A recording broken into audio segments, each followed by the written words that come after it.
সোমবার ভারতের নতুন পররাষ্ট্র সচিব হিসাবে নিয়োগ পাওয়া অভিজ্ঞ কূটনীতিক KE বিক্রম মিশ্রি। IK গুজরাল, মনমোহন সিং ও নরেন্দ্র মোদী তিনজন প্রধানমন্ত্রীর ব্যক্তিগত সচিব হিসাবে দায়িত্ব সামলানোর বিরল কৃতিত্ব রয়েছে বিক্রমের।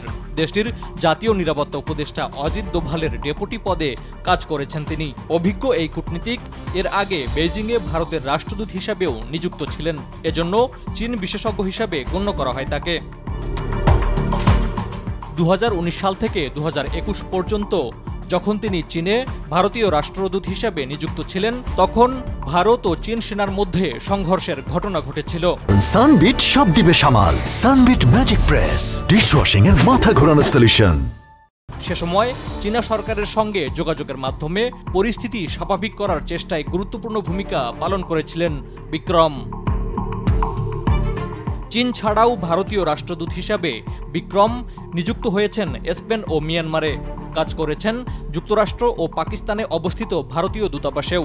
শ্রীলঙ্কায় নিযুক্ত ভারতের ডেপুটি হাই কমিশনারের দায়িত্ব পালন ছাড়াও সংক্ষিপ্ত সময়ের জন্য বেলজিয়াম ও জার্মানিতেও ছিলেন তিনি।